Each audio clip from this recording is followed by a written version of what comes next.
I got my RDI water right here, and my phosphate reactor right here. So what I'm gonna do is we're gonna unplug this. So find the cord for the motor that's in there. That's the guy. Come over here. Unplug this. Cord.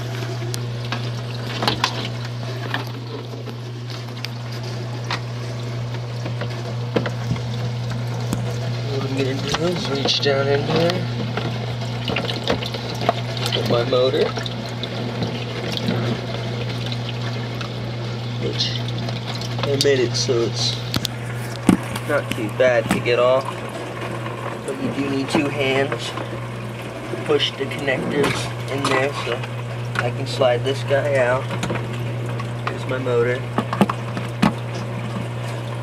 And then fully take this out.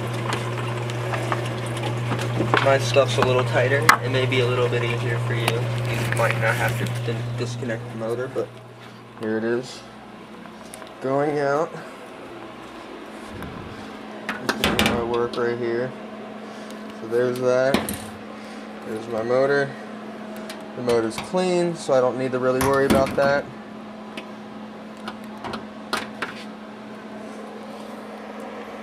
Just shut this all the way off. Gonna get a waste bucket, which I got a bucket of old carbon in a bag that I took out not too long ago. Make sure that this is drained all the way. I'll set this on the ground. Hit this release button. So make sure there's no pressure. Take this apart. It's pretty easy. You get unscrewed.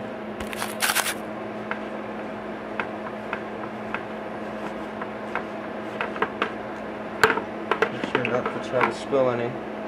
Just dump this out.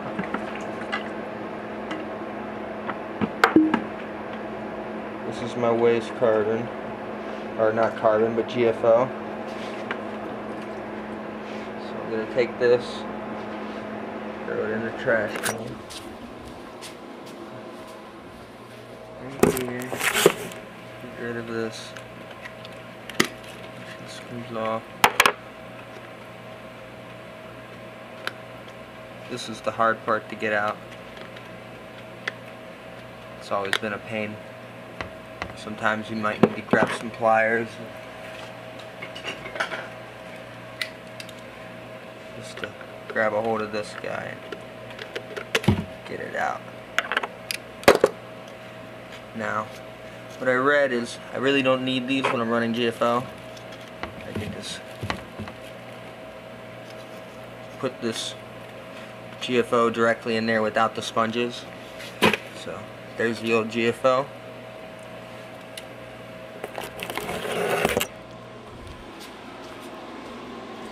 I'm going to take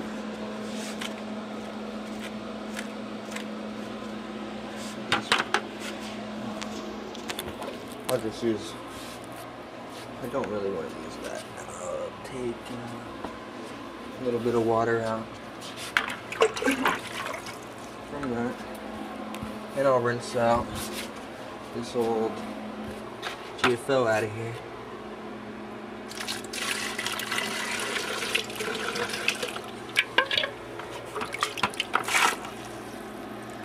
Get rid of the GFO. Out all the other stuff. Like I said, we don't need these anymore. Get rid of all that. Now, even though I'm running around crazy, it's pretty easy. Take the GFO. This is it. Open supply. GFO. What I'm doing.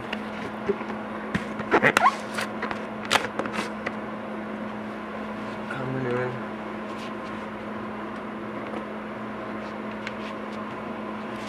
I'll take a little cup of this.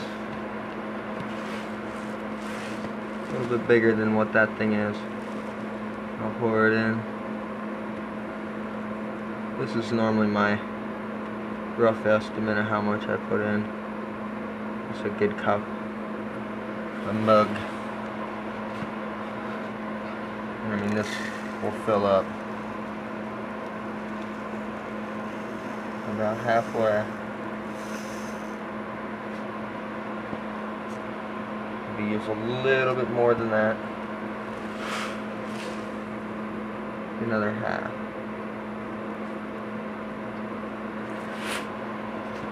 You don't want this stuff stirring up and clumping. I'm sure you saw in the video. Like that. There's plenty. Just a little bit more. 3/3. Put this directly back after I put on my lid. That goes on. That lid went on. And then the top lid goes directly back into that. Screws on.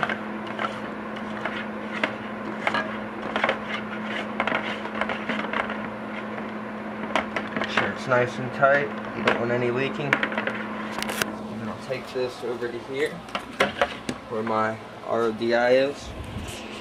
Grab my motor. Put this motor back up in the system. Don't worry, their products are nice and strong. They're meant to be tough and beaten up a little bit. Make sure that motor's in there. Plug it in. Now make sure this doesn't start over tumbling your reactor. But you want to run some RODI in there just to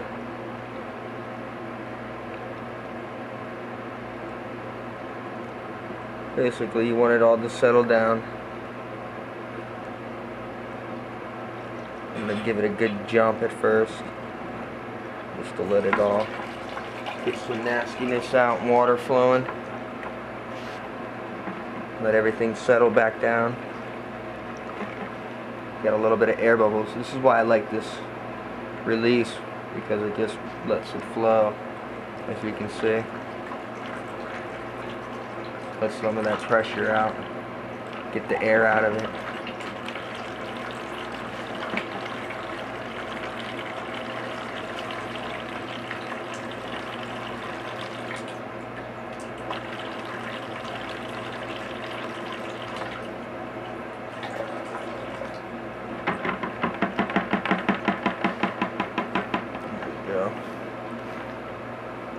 Just give it some shake around and then lift it up, get it down, make sure it's all soaked up. So you don't want any clumping. You want to really get this stuff going in there, get all the nasty water out. Make sure your water's clean, pumping in there. Is when you'll know that everything's good.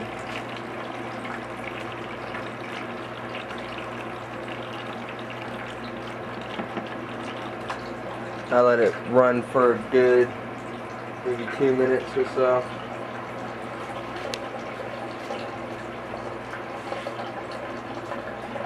Take this, hold this.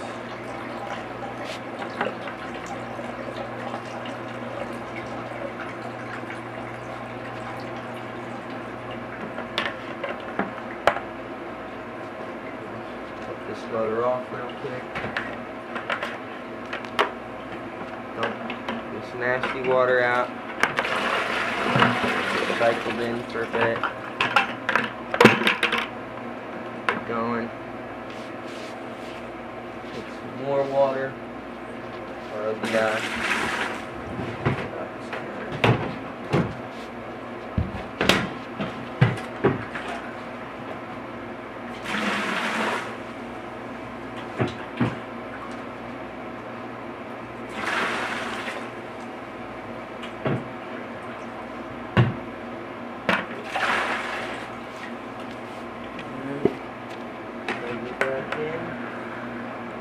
Going again.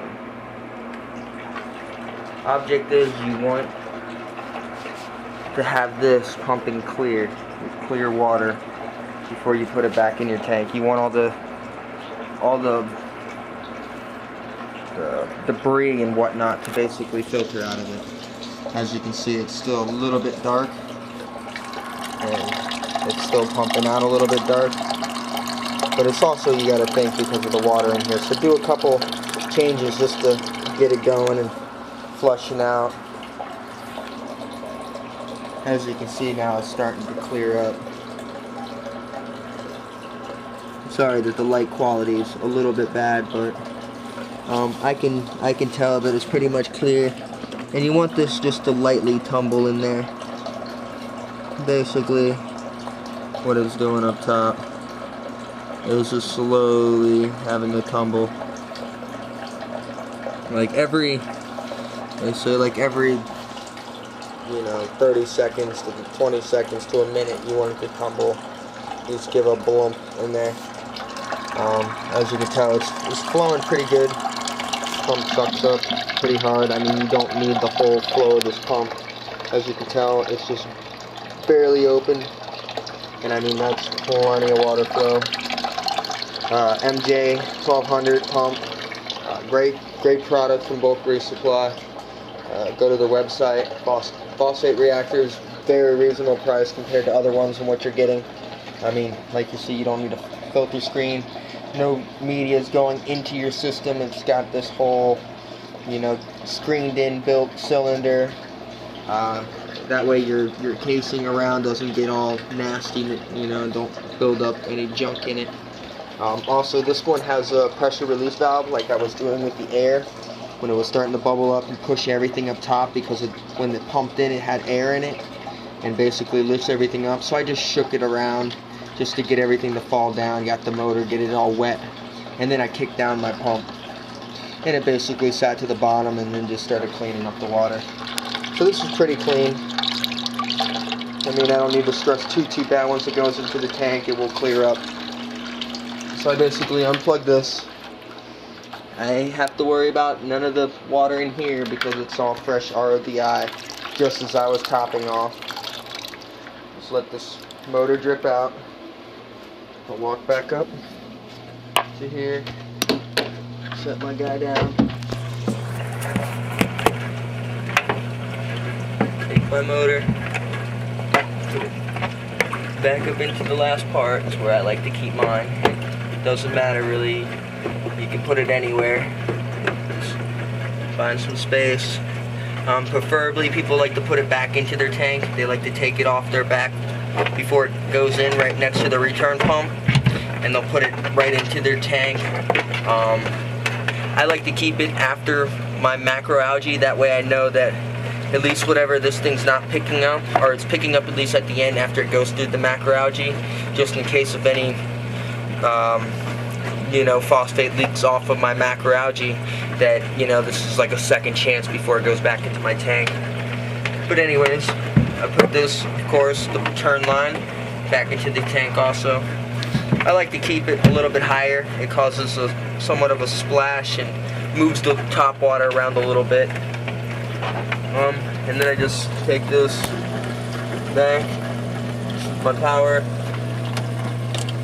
feed it up around, make sure it's not in front of any of my other wires that are necessary, and plug it back in. And then there you go. And this will start to do its job. Put it back on its screw holes. And then I just kind of take this guy.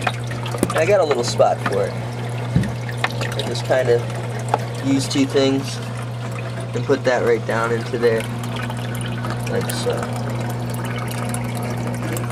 don't know if you can see. Maybe put a little bit of light. There you go. Just like that. And I have it drip down into there. And then my return pump, well, my maxi jet pump is down into this little part. And there it is. And you can tell this is a little bit high right now. So I just adjusted it. And then I will let a little bit of water flow in there, just to get some tumbling.